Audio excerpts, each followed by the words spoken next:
Welcome to the Detox for Your Life podcast. Now that I've seen you, I can't unsee you.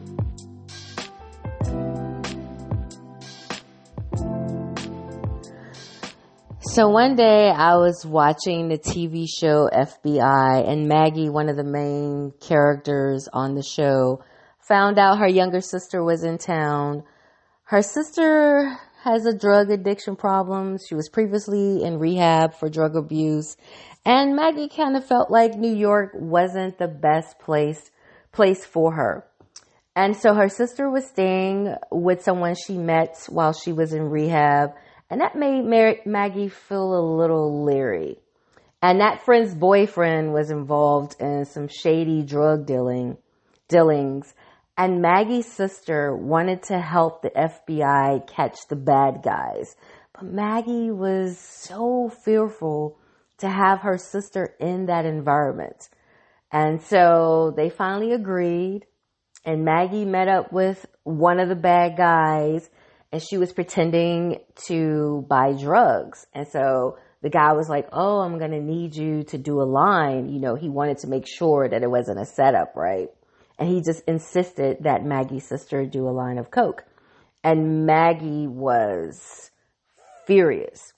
And even when her sister told her she didn't do a line, she brushed it on the floor, Maggie still didn't believe her. She told her sister, you need to go back home to Indiana because New York isn't good for you. And her sister, she was like, no, I'm staying. I like it here. I'm going to stay here. And so at the end of the show, it showed that the FBI had done a drug test on Maggie's sister, and the test came back negative. She really did not do a line of coke. And Maggie got emotional because she was so convinced that her sister was lying and she was up to her old ways. And in the end, her sister really was telling the truth. But Maggie couldn't see her for who she is now. She could only see her for how she used to be. And Maggie isn't the only one who's that way. Many people are like that. We only see a person for who they used to be, especially if who they used to be was a bad person. And it blinds us to see people for who they are today, especially if they are a better version of themselves. And I wonder, where does that come from? Where does now that I've seen you, I can't unsee you? Where does that come from? That we only see people how they used to be and not how they are. If we change, we want others to see the change, the growth in us, but we have difficulty seeing the change and growth in someone else. And I get it. Recognizing change in another person can be challenging, and it can be challenging for a number of reasons.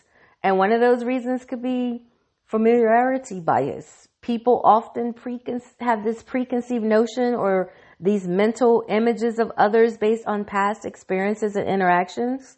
And these preconceptions can create a cognitive bias that makes it difficult to perceive changes in someone's behavior or in their character.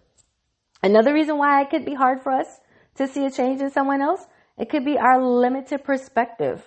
If someone has a limited interaction or limited exposure to the person, they may not have enough information to notice those significant changes. For example, if someone only sees a friend occasionally or hears about them through secondhand information, they may not be able to detect subtle or gradual changes.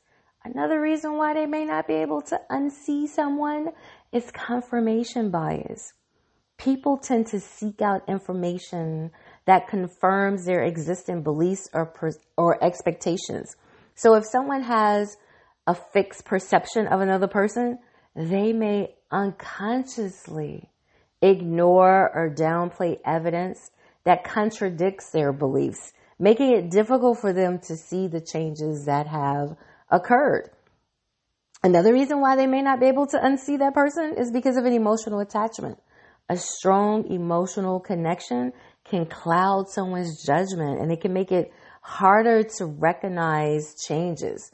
And when someone has a close relationship with another person, they may be more inclined to perceive them based on past memories or emotional associations rather than objectively evaluating their current behavior. So a lack of attention and awareness could also be another reason why you're unable to see the person for who they are now. People may not pay close attention to others or be aware of those subtle cues that indicate change. Or, we all live in a busy and distracted state. So we may overlook those behavior shifts, or we may fail to notice the differences that have occurred over time.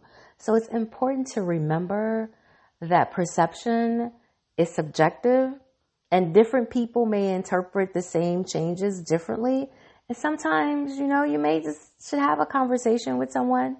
It can be helpful to have an open and honest conversation about perspectives, about observations, to gain a more comprehensive understanding of how someone has changed. I'm Nicole L. Turner, your mindset coach, helping you shift the way you think so you can change the way you live.